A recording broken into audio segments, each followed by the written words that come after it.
This is Game Night with Josh Hennig on 97.3 ESPN and the free mobile app.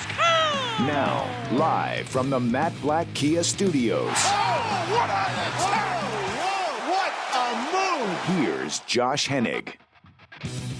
Live here in the Matt Blatt Kia Studios here on 97.3 ESPN.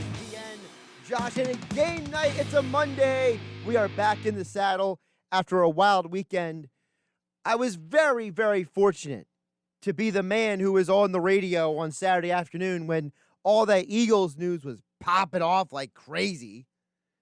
And we'll get into some of that as well coming up on the show. Don't forget, the text board is open at 609-403-0973. We're also live on the Facebook feed over here. Of course, that's 973 ESPN on Facebook. You can go check it out on the website, 973ESPN.com. You get to see what I look like with glasses on today. I'm not wearing my contacts today, so there you go. Kevin Durso, our Flyers insider, coming up at 6:20 to get into what's going on with the Flyers, what's going on with Sean Couturier, Shane Gostisbehere. He's been a little roster moved by the Flyers today. What does it mean? Who is Morgan Frost? We'll get into all that and more coming up with our Flyers insider, Kevin Durso, at 6:20. But we got to start off with this Eagles stuff because it just feels like as the day has gone on, this Eagles stuff has just gotten bonkers. It all started on Saturday with the Carson Wentz report, and then the report that Josh McDaniels was interviewing, and then the report, I wake up to the Schefter report this morning. I almost say, hey, good morning. By the way, Todd Bowles is interviewing for the job. Then the reports that apparently Eric Bieniemy's not interviewing for the job, even though the Eagles put in a request to interview him, but maybe there's potential the Chiefs not letting him interview for the Eagles job. I mean, what a crazy, wild mess this has been. So we're going to go part by part here. I'm going to start with what's going on with the Eagles coaching situation because it's been reported by multiple people by now that Josh McDaniels is the front runner for this job. Now, Todd Bowles did interview today. So we do know that even though McDaniels may be the front runner, that Bowles is in the conversation. And I don't think that's a small thing to hang your hat on because Todd Bowles is a guy who was coaching here in Philadelphia. He knows the city. He knows the administration that's in place. He was under Andy Reid here. So it'd be a bit of a tiny homecoming for him. We know he's a Temple guy. I know Pete Thompson would be all for that. But I digress. Listen, Todd Bowles is a guy who got a raw deal in New York. And you could argue that Josh McDaniels is a guy who should have never been a head coach of Denver back in the early 2010s when he was drafting Tim Tebow in the first round. Not just drafted, he traded up into the first round to get him. So when you look at the situation with the Eagles right now, they've interviewed Deuce Staley. They've interviewed Todd Bowles. They've interviewed Josh McDaniels. They've interviewed Gerard Mayo. They've interviewed some interesting names. And to me, I think it's becoming more and more clear that we're not going to have to wait much longer for the Eagles to hire someone. I don't think we're going to go extended into this weeks of the year without getting a head coach. I think it's very fair to say that the Eagles are zeroing in on their guy. What does Josh McDaniels mean if he's the next Eagles head coach? It means a couple things. Number one, he's coming in with a coaching staff. Remember, it's been reported by multiple people that you have a guy in Joe Brady who, when he interviewed for the Eagles job, he gave them what's being called an all-star list of coaches. So you know that whoever Josh McDaniels brought to the table coaching-wise is somebody that must be really appealing for this team. Because it's not just McDaniels they want. Jeffrey Lurie said he wants a coach who can coach coaches. They're looking for more than just X's and O's. They're looking for more than just can he call an offense? No, they want a guy who can coach the quarterback. They want a guy who can coach the coaches. They want a guy who can do multiple things. That's what makes the contrast of these candidates so intriguing to me. And that is, when you look at Josh McDaniels, you realize that despite everything that happened in Denver and what could have happened in Detroit and what didn't happen in Indianapolis, he knows a lot of people. He's going to bring a certain caliber of coaching staff to this organization. I wouldn't be surprised if Gerard Mayo's his defensive coordinator. I wouldn't be surprised if he digs deep into the Patriots' coaching history and tries to grab somebody else to be the offensive coordinator.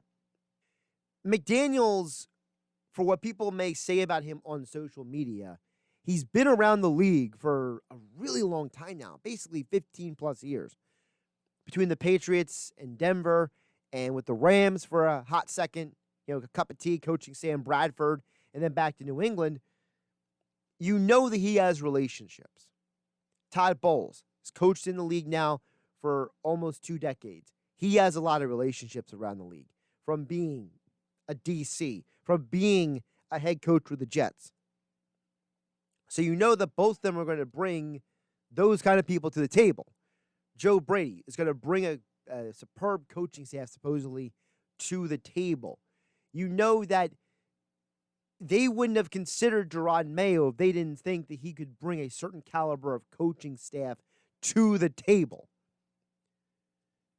Don't focus too much on the Wentz stuff when it comes to the coach, because I think the Eagles are more concerned about what the coach is bringing to the table than what he's going to do with Wentz. I think that's part of the questions. That's part of the conversation. You can't ignore the elephant in the room. But guess what? Whether Carson Wentz is here or not, the head coach is going to be somebody.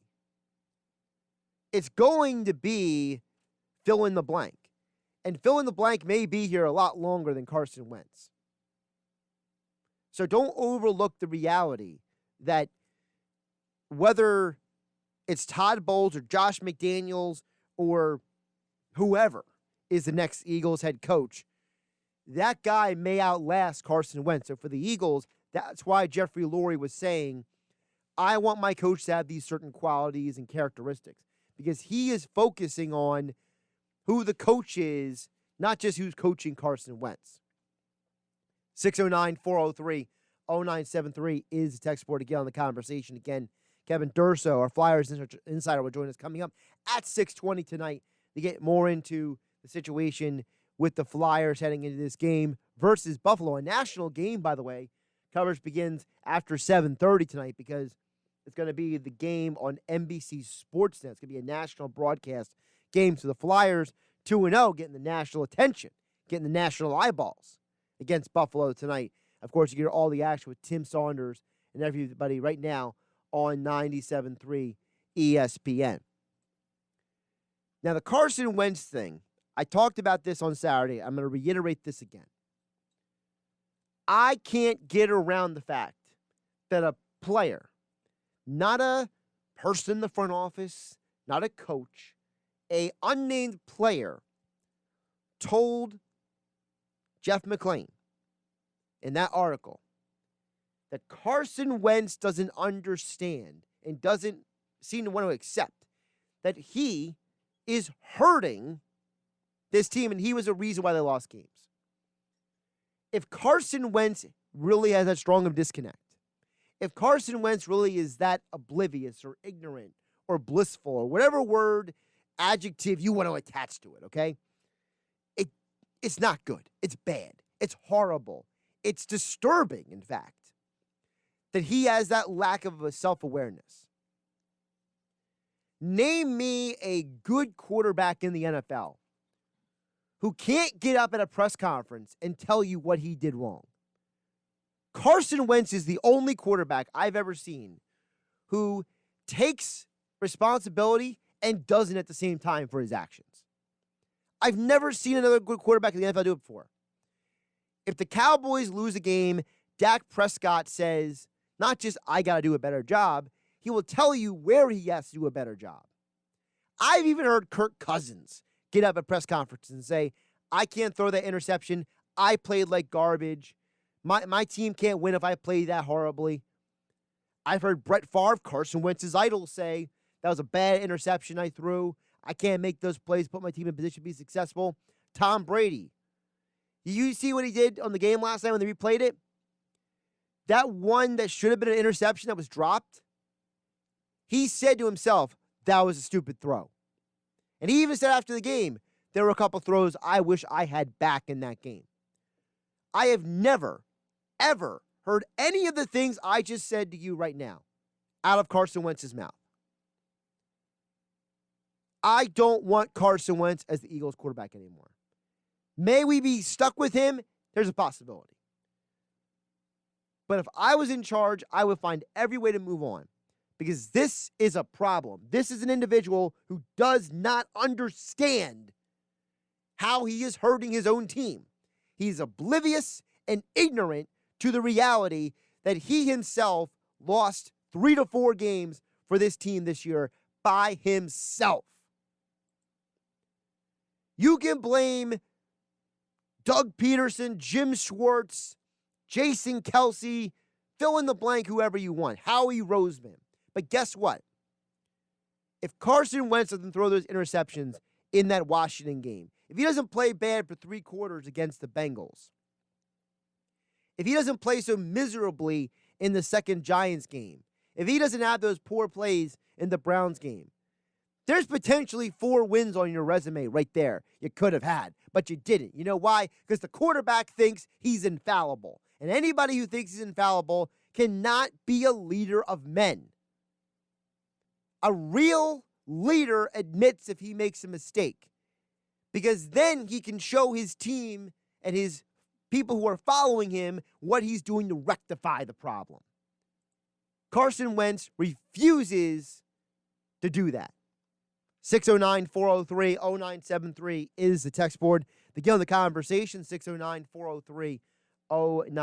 Josh Hennig live here in the Matt Black Kia Studios on 97.3 ESPN. Don't forget, Kevin Durso will get more into the Flyers versus Buffalo tonight. Morgan Frost. Who is Morgan Frost? Why should you even care? Find out from Kevin Durso coming up in 8 minutes from right now. We'll get your texts first at 609-403-0973. Joey D. in Ventnor asks, okay, now are the Eagles in play for Deshaun Watson? Here's the problem, Joey. The Deshaun Watson situation is even more complicated than the Carson Wentz thing. Because number one, Deshaun Watson has a no-trade clause in his contract. Carson Wentz doesn't. Now, what Carson Wentz has is he needs the Eagles. The Eagles would need Wentz to renegotiate his deal to get certain things done if there was a trade. But Watson can literally dictate wherever he wants to go. So what you would be hoping for if you want Deshaun Watson is that Deshaun Watson wants to come and play in Philadelphia. And there's a lot of rumors out there that Watson has his eyes on Miami, potentially. Now, we don't know how true some of those rumors are. We haven't heard Deshaun Watson say that for himself. But we know Deshaun Watson is very unhappy in Houston. And part of the reason why he's unhappy in Houston is because of the hiring process for the GM. And the perspective that he believes the Texans are not going to hire the head coach that he wants. And there's a lot of rumblings in that organization that, this guy, Jack Easterby, is basically running the show like a dictator right now. And that makes a lot of players and people uncomfortable around the organization. So Watson can dictate where he goes. Are the Eagles in play for Deshaun Watson? I would say as of right now, no. Because there's no indication that Watson is interested in the Eagles or that the Eagles are going to affirmatively, positively trade Wentz. Just because I might do it and you might do it doesn't mean that Howie Roseman and Jeffrey Lurie want to do it. And ultimately, whether we like it or not, this is Jeffrey Lurie's call.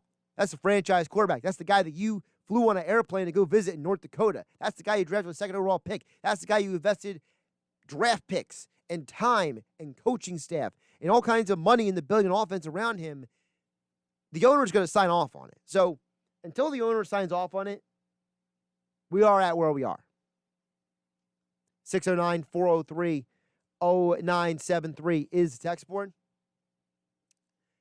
Texter says, you're trashing Josh McDaniels for drafting Tebow. He won a playoff game, which is one more win than your $100 million man from the NCAA powerhouse, North Dakota State. LOL.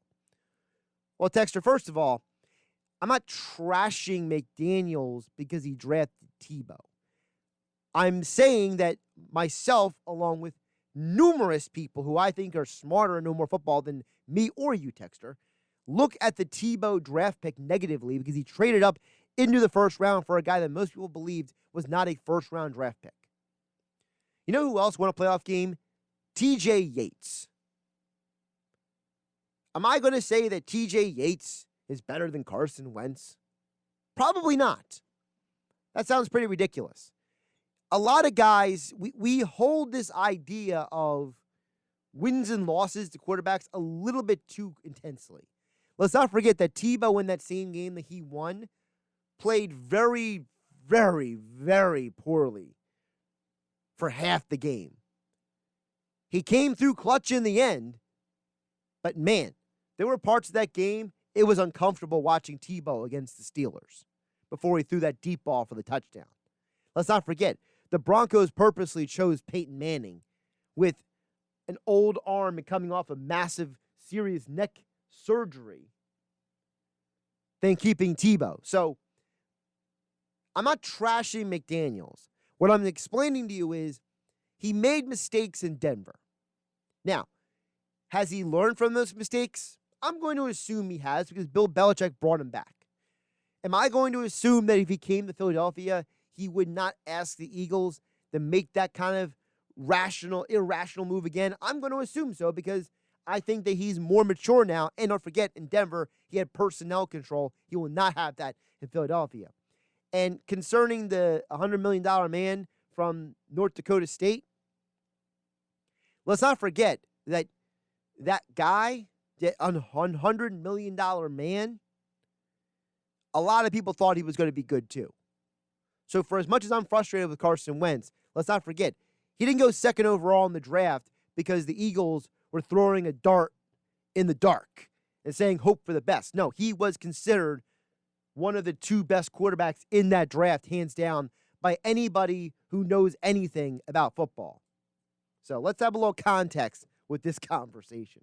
But I appreciate the text at 609-403-0973. Kevin Durso will get into the Flyers coming up next. And later this hour, we'll get back to your more text on the Eagles and the NFL here on Game Night on 97.3 ESPN. I'm Josh Hennig, hanging out with you. Don't forget the 97.3 ESPN mobile app for all your Sixers, Phillies, Flyers, Eagles coverage. And you can listen to every Flyers game live on the app. That's the 97.3 ESPN mobile app, powered by First Bank of Seattle City. You're listening to Game Night with Josh Hennig on 97.3 ESPN and the free mobile app.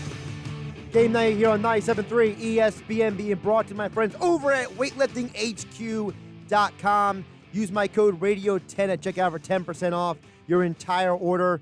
Bench and squat racks, kettlebells, dumbbells, cardio and fitness machines, whatever you need to meet your health and fitness goals. weightliftinghq.com is there to help you get there no matter what the goal may be. Again, it's code RADIO10 at checkout for 10% off your entire order.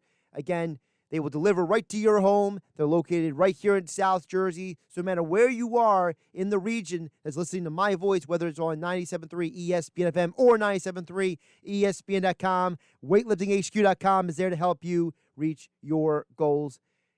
Radio 10 at checkout for 10% off at weightliftinghq.com. We'll go back to your text in just a bit at 609-403-0973. But joining us right now on the Boardwalk Hunter Hotline live from the center, he is the one and only Kevin Durso with prime seating down for the Flyers on national television again. The game time is a little funky tonight because it's on NBCSN again. Kevin, how you doing today? I'm doing great, Josh. How are you? I'm doing pretty good. I'm pretty excited for this Flyers game because we know the Flyers are 2-0. They're getting a lot of buzz right now. I know it's only 2-0, but before we get to anything else, what is the vibe that you're getting covering this Flyers team after 2 games? Just getting the sense that they understand the importance of these games at the very beginning of the season, that they understand how important it is to try to find a way to win. You know, Friday's game was not their best by any stretch, and they still found a way to win the game. And I had tweeted during that game that if they had come out of it with the win, they still get the 2 points. They're at 4 points early in the season. those 2 points are going to go a long way down the stretch when you didn't have your best and you still found a way to win a game, as to when you do finally put it all together and you're playing these games in March and April and May getting ready for the playoffs, and now you're trying to put the finishing touches on a strong regular season going to the playoffs. So for them to come away with a win when it wasn't their best performance, it speaks volumes to how this team could be when they do finally put it all together. Now, one of the news items that came out over the weekend, you and I touched on a little bit last Friday when we talked, but there's more information out now. So it looks like Sean Couturier, he's going to be out for a minimum of 2 weeks. And this guy named Morgan Frost, I know some people have heard that name, but maybe they don't know 100% who he is. So tell the folks, who is Morgan Frost and why should they care that he is projected to be on a line with Lindblom and Konechny tonight? Well, that's probably the biggest reason why people should care is he's jumping right into a significant role. He's going to play on one of the top lines. Alain Vigneault didn't really specify a top line specifically. He kind of said that the top three that they have are 1A, B, and C. But he's going to play with Oscar Lindblom and Travis Konechny, which by all standards was the top line in the first 2 games. So that obviously shows you some significance. Morgan Frost is a first-round pick of this team. People may remember hearing about him because of the fact that he was one of the picks that was involved in the Braden Shen trade with St. Louis a few years back. So that's how they got him into their system. He had a really, really successful junior career and was turning heads at that level. And now he's ready to try to take some steps to become a part of this team at the NHL level. He had a few opportunities last season, didn't really completely stick with the team. And, this is a good opportunity for him because he's paid his dues. He's going to get a chance to play significant time.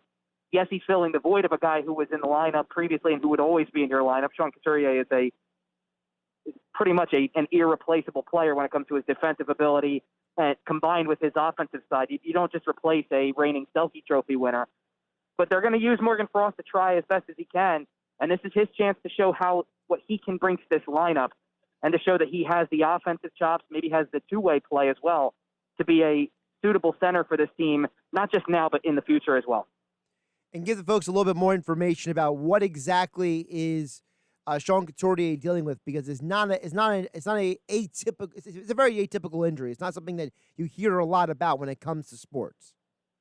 Yeah, there's a lot of people that kind of assumed that just by watching the video of the hit he took, that it was possibly a separated shoulder. It's not. This is referred to as a rib injury. It's a kind of a partial tearing or maybe even potentially a full tearing of cartilage that's around your breastbone. And it's not really an injury that you can put a timeline on. They're going to say a minimum of 2 weeks, and it could be 2 weeks and he could be back. But there's also the possibility that you're looking at this thing lingering for a little while. So this is no short-term thing, even though it could be just 2 weeks. 2 weeks in a shortened season isn't really short-term. He's going to miss at least 7 or 8 games before he's able to come back. And by that point, you're talking the team's already 10 games in to a 56-game schedule. And if he misses even just 1 more week, you're talking 3 or 4 more games. So that's pretty significant timing, all things considered. Kevin Durso joining us here on Game Night on 97.3. ESPN is live down at the center as we get you ready for Flyers versus Buffalo tonight. You're all the action after 7:30 when the coverage begins here on 97.3 ESPN. Of course, you can follow Kevin Durso for all your NHL and Flyers coverage over at Kevin_Durso on Twitter. Now, Kevin, the other thing with this game is we've seen the Flyers win 2 games now. So what did we learn, if anything, from those 2 games that we can project for the Flyers moving forward? We learned that scoring isn't a problem for this team when they get the opportunities because they have the ability to finish when they take full advantage of the opportunities. You don't just go out and score 6 in your first game and 5 in your second by not taking advantage of the chances that are in front of you. And I think it said a lot about the guys who were scoring the goals, too. When Joel Farabee's getting into the action quite a bit in the first game, Travis Konechny with the hat trick in the second game. Clearly, these are guys that are going to be able to contribute throughout the season, it seems like. Oscar Lindblom even has 2 goals. And even though they're not traditional goals, one hits off the side of his head and one's an empty net goal, they still count the same. And that's the thing. If you get guys who are around the net constantly, we've seen them go to the net. I don't think there was a lot of goals that were scored. Maybe the only one I can think of is Ivan Provorov's from Friday, aside from the empty net goal by Lindblom, where there wasn't traffic at the net or there weren't bodies around the net to create some trouble for the opposition like that. So this team definitely has a nose for the net and is trying to create havoc there when they can. I think the thing we've also learned is that they have a lot of work to do in the defensive zone. They have to tighten up big time because they were kind of lucky to survive that Friday game, all things considered. When they gave back 2 goals really quickly from a 3-0 lead, there were plenty of opportunities where that game could have completely turned the other direction. And that's when you owe it to Carter Hart to be the guy who steps in and puts the team on his back at times when the pressure's just coming in waves and turns it into something that at the end of the night, you're celebrating a win and you're celebrating a success because of the fact that the goaltender did his job and then you took advantage of timely opportunities to score. So those are the things we've learned so far. And I think if we can learn down the stretch that the team also can build up on their defensive side and get better in that area, then things could just keep getting better from here. So far, they're 2-0, and that's a huge success early on in the shortened season. Now, you mentioned the defensive side. How much of that is them still trying to figure out how exactly they're going to replace Niskanen? Because we know that he was a major stalwart in those defensive pairings last year. And no offense to Gustafsson, but he ain't no Niskanen. He's not. And I don't put it all on the defenseman specifically because I thought really the structure started to show how loose it was and they kind of lost all structure in that game on Friday after Couturier left. So that kind of tells me that from a forward standpoint, they need the forwards to be just as responsible as well. So it's not just the defensemen. In fact, they're trying to make up for the absence of somebody like Niskanen. It's making up for the absence of Sean Couturier as well and trying to play with complete structure across the board.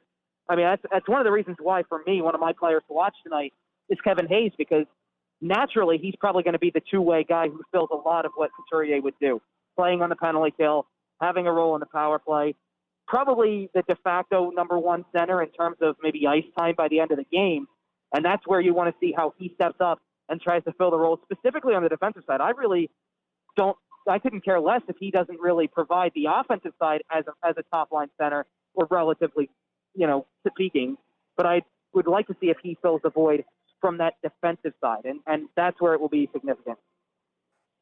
Kevin Durso joining us here on Game Night on 97.3 ESPN. Again, he's live down at the center. Kevin, when you think about also the defense of this team, how much of that also was the fact that, and I'm not trying to belittle Buffalo because I know they have some very talented forwards as well, guys like Taylor Hall and Eichel and Stahl, but you were playing the Penguins, and the Penguins had some serious firepower. We saw that yesterday afternoon when they came back and won that game. Could part of what we saw in those two games be a reflection of also who they were playing? It's possible, and I think Pittsburgh's one of those teams that this is a situation where it might be tough for them to completely get in sync from the very beginning. They didn't have exactly a ton of contributions from a lot of those forwards where you were expecting them, and it took them a little while to kind of get into that rhythm, and they still weren't completely full strength either. They have a guy like Kasperi Kapanen who was still in the COVID protocols leading up to this earlier this week now, when they're finally going to get him back after 3 games, it would appear. So it is a reflection on your opponent. At the same time, I do sit there and look at Buffalo, and I go, Buffalo's a team that doesn't have a win yet this year. They're 0-2, but they've played 2 really competitive and entertaining games against Washington so far and showed early signs they can be a team that's better this season. It's a team that's on the rise, and they'll be hungry for a first win tonight. So I don't take anything for granted when it comes to watching this team play, and whoever they're going to go against, you got to take it seriously, and you've got to put your best foot forward. And I would certainly expect that after watching what everybody admitted was a sloppy game, that they will have a lot of it more put together tonight than they did on Friday. So what can we expect from Buffalo? I know they're not a team that a lot of people are as keen on. I know a lot of people know the Penguins, people know the Capitals, people know the Rangers and the Islanders and the Devils and the Bruins, but people don't talk as much about the Sabres. So what are the challenges the Flyers will face tonight? I think the first one is looking at their top line, because now that they've added Taylor Hall, you put a really substantial winger on the same line with a dynamic center as well. So having Jack Eichel and Taylor Hall together is already a dynamic duo that's worth watching. And they've had a couple of young guys who are really worth watching as well. Dylan Cousins really turned heads in World Juniors right before all this started with the NHL season. So he kind of got a little tune-up, and he's looking every bit the part of an NHL player just a few games into his career. And on the other side of his line, on the left wing, is Victor Olofsson, who was a guy who was drawing some attention in the Calder race a year ago. And they're being centered by a true veteran and true professional in Eric Stahl. So this team's got some really good players at the forward position, and they've got some good young players at the defensive position, too. I mean, Rasmus Dahlin was a former first overall pick and is no slouch at the defensive end for sure. I think the areas where they're going to possibly get exposed this season and still have some work to do is goaltending. They don't have top-notch goaltending that people would recognize like the rest of the division. They don't have a lot of defensive help aside from Dahlin and perhaps Rasmus Ristolainen, who is also a former first-round pick. But other than that, that's really where the names come out, and it's a team that needs to really show that they have the ability to compete with a lot of guys that maybe people don't know. Now, we know they were able to beat the Penguins in back-to-back games, but now they're playing Buffalo back-to-back days, Kevin. That's a little bit of a different dynamic. So what can we expect from today to tomorrow from the Flyers? I'm going to assume maybe Elliott starts tomorrow. What other changes might we see from tonight to tomorrow night? I don't know there will be much in terms of personnel. You're right about one, that Brian Elliott will start tomorrow after Carter Hart gets to start tonight. But other than that, I don't know that you'll see too much in terms of personnel changes. I mean, the Flyers have a couple of guys who are available to them if they want to throw them into the lineup.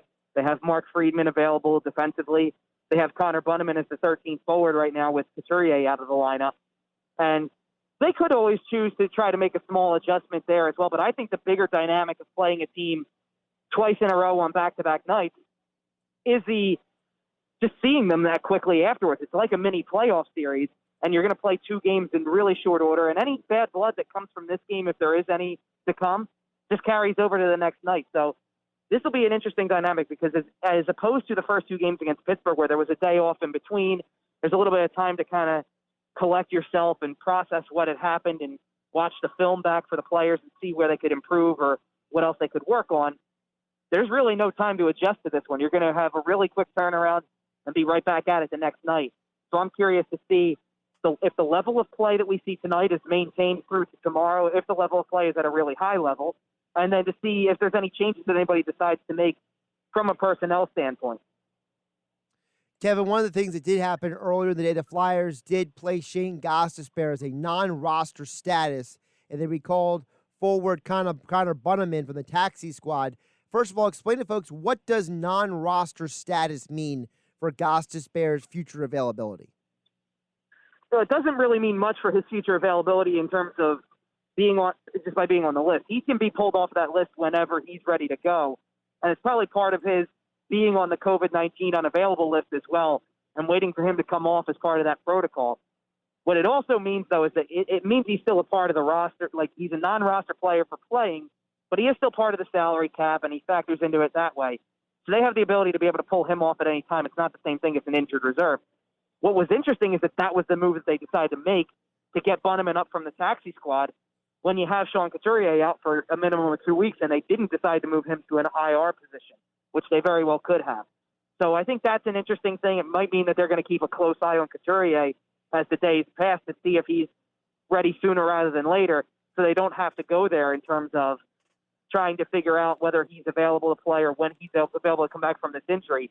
Whereas Gostisbehere's situation is so day-to-day and has to be monitored regularly, and there's really no way they can provide us a firm update other than day-to-day. So that's the difference between the two, and we're just kind of stuck waiting for an update on Gostisbehere besides him being on the list of COVID-19 unavailable players. And why did they call up Bunnaman instead of maybe another defenseman? Well, they do have Mark Friedman still, which does give them one other option in terms of defensemen to bring in if they wanted to. I think they brought up Bunnaman because now it gives them, as long as Gostisbehere's unavailable and now Couturier's out with an injury, it gives them a 13th forward and a 7th defenseman, and that's probably why they called up Bunnaman. Another reason for calling up Bunnaman is that as soon as you call up anybody even on the taxi squad who would have to pass through waivers, once they send him down, they would have to pass him through waivers again. Bunnaman's still on his entry-level contract, and as a result, is waiver exempt, so they don't have to. If this is a 1 or 2 game thing where they want to keep him up and around for a little while, just as an insurance policy, they can send him right back down and not have to worry about waivers, and it's not going to be a big deal. So that's probably why they picked a guy like Bunnaman. It was really no surprise to see him either. Kevin, one more before I let you go, and always appreciate your time and insight again, folks. You can follow Kevin on Twitter at Kevin_Durso for all your Flyers information, news, and coverage, as well as the NHL. In your preview article over at 97.3 ESPN.com, your Flyers-Sabres preview, Kevin, you mentioned near the end about Jake Voracek. He needs 1 more assist to pass Mark Recchi, and he needs 3 more points to pass 700 for his career. So talk about the significance of both of those milestones, passing Recchi on the Flyers all-time list, and then 700 points for a career. anytime you can reach a milestone in the hundreds for points in your career, it's a pretty significant milestone. And this isn't something that's as small as 100 or 200 and you're early in your career. Getting to 700 means that you've been here and you have some longevity and you've been around for a long time. And that, I think another thing that says you've been around for a long time is when you're approaching the top 5 on any list in Flyers history. So Jake Voracek being that close, it means he's been around for a while, and it means he's contributed a lot in that time. And, he continues to show signs that he can be a player that does give them production. He fits in really well on that third line right now because he continues to add depth to your lineup. And I think that that's the thing that's really been shown early on in this season is that they have 2-3 lines that really can give you a lot in any situation. And the fourth line's not too bad either because those are 3 guys that are energy level players that really know how to turn things around when you need a shift for energy. And, to have Michael Rothel, Scott Lawton, and Nick Aube-Kubel on your fourth line shows you how deep of a team it is. So when Voracek's on your third line, I think it shows you a lot of depth as well. Absolutely. Of course, people can't forget Lawton, Raffle, and Aube-Kubel from the bubble games as well, their impact they had. He's Kevin Durso. Got his full preview of the game tonight over at 97.3 ESPN.com. Follow him on Twitter for all your Flyers coverage, pre, post-game, in-game, everything you need to know at Kevin_Durso. And as all guests, he appeared on the Boardwalk Honda Hotline. Kevin, enjoy the game, and we appreciate the coverage. Keep up the great work. All right. Thanks, Josh. Appreciate it. Josh Hennig here on Game Night on 97.3 ESPN. Of course, Game Night being brought to you again by weightliftinghq.com. Use my code RADIO10 at checkout for 10% off your entire order. Bench and squat racks, kettlebells, dumbbells, cardio and fitness machines, resistance bands, and more. That's at weightliftinghq.com for 10% off your order. Use code RADIO10. weightliftinghq.com is located right here in South Jersey, and they will deliver the equipment right to your home, help you get set up. One of the biggest pains in the world is setting up weightlifting and fitness equipment yourself. I should know.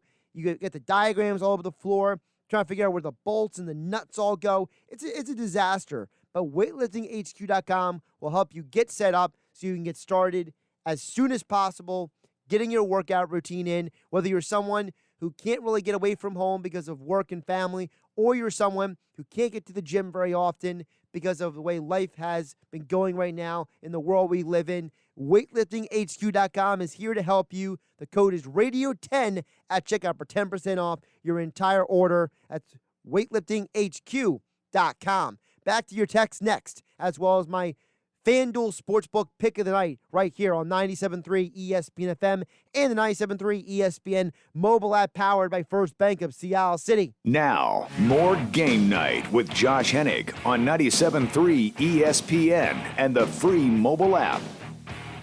Josh Hennig here on Game Night on 97.3 ESPN. We'll get back to your text in just a bit at 609-403-0973, 609-403-0973. Of course, I'll give you my FanDuel Sportsbook picks for the night.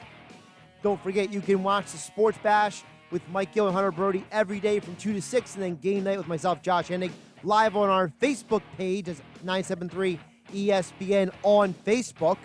Get a little peek into the studio, what it looks like behind the scenes here with us here on 97.3 ESPN. Of course, don't forget my friends over at FanDuel Sportsbook. Basketball is in full swing. The NBA, college basketball, and more. And you know what that means? It's time to fire up the FanDuel Sportsbook app. From the opening tip to the final buzzer, there are so many ways to bet on FanDuel with a wide range of betting options, from money lines and spreads to over-unders, player props, and don't forget about the same-game parlays, so you get a massive payout on a small bet exclusively on FanDuel Sportsbook. So download the FanDuel Sportsbook app and sign up with my promo code Hennig. That's promo code HENNIG. You get the same game parlay insurance. First same game parlay, you bet 3 legs or more, you get your protected up to $1,000. The same game parlay insurance, but use my promo code Hennig when you sign up, HENNIG. And if you're already a FanDuel Sportsbook user, don't forget about the same game parlays. Just click on the game you want to join and then click on the tab that says same game parlays only with FanDuel Sportsbook. Must be 21 or to play. Gambling problem? Call 1-800-GAMBLER. Must be present to play in NJ or PA. Get to my picks in just a moment. We're going to do a little something new here before I give you my picks for the night on the games. And that is, I'm going to give you every night because it's basketball every night now, a DFS play. So a guy that I like who is playing tonight.